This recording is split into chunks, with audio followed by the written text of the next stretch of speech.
এইটো গৌৰীপুৰৰ পৰা আমাৰ উত্তৰ গুৱাহাটী মহাবিদ্যালয়লৈ যোৱা পথ। এইটো ঘাই পথ আমাৰ। আমি ইয়াৰে গোটেইখিনি মানুহ এই ৰাস্তাটোৰে যাব লাগে। এই গাঁতবিলাক দেখা পাইছে, ডাঙৰ ডাঙৰ গাঁত। এইসমূহ গাঁতেৰে আমি অহা যোৱাটো মানে খুব চিন্তনীয় বিষয়। এতিয়া আমি যাব নোৱাৰো, আমাৰ ল'ৰা ছোৱালীসকল কণ কণ মাইনাহঁত আমি কেনেকৈ ওলাই লৈ আহিম সিহঁতক।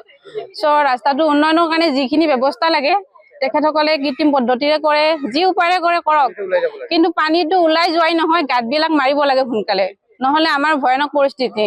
আমি ডিচি মহোদয়লৈ অনুৰোধ কৰিছো, গতিকে এতিয়া সোনকালে ব্যৱস্থা কৰক। যদি ব্যৱস্থা নকৰে আমি প্ৰতিবাদ চলাই যাবলৈ বাধ্য হ'ম। সদায় কৰিম যেতিয়ালৈ নহব।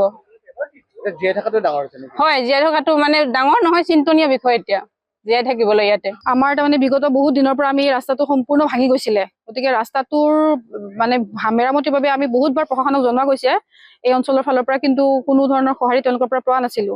এতিয়া বাৰিষাৰ আৰম্ভণি হ'ল, আজি এপ্ৰিল মাহতে চাওক আমাৰ এই অৱস্থা, ৰাস্তাৰ অৱস্থা চাওক। ড্ৰেইন বিলাক ক্লিয়াৰ নাই, ড্ৰেইন বিলাক বনালে কোন কাহানিয়ে বনালে, ড্ৰেইন আজি পৰ্যন্ত ড্ৰেইন চাফা কৰা নাই।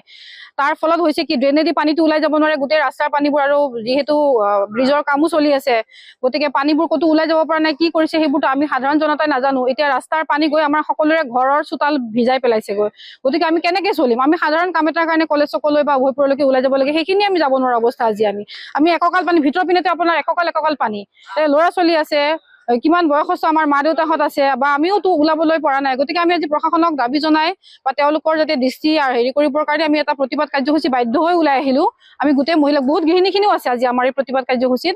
আমি সকলো ওলাই আহিছো। ওলাই আহি পেলাই আমাৰ এটাই দাবী, যাতে এই পথটো মেৰামতি কৰি দিয়ক অতি সোনকালে। লগতে নকৰিলে এই প্ৰতিবাদ কাৰ্যসূচী আমি আকৌ আগতীয়া বা আগন্তুক দিনত আমি আকৌ সাব্যস্ত কৰিব লাগিব। হয়, গতিকে আজি ডিচি মহোদয়ে আমাক সঁহাৰি দিছে যে তেখেতে কিবা এটা ব্যৱস্থা ল'ম বুলি কৈছে। সেইবাবে আমি সাময়িকভাৱে আজি এই প্ৰতিবাদ কাৰ্যসূচী স্থগিত ৰাখিলো। কিন্তু অনাগত দিনত যদি আমাৰ সমস্যাৰ প্ৰতি সকলোৱে আওকাণ কৰে, তেতিয়া আকৌ আমি ওলাই আহিব লাগিব এইদৰে প্ৰতিবাদ কাৰ্যসূচী হাতত ল'বলৈ।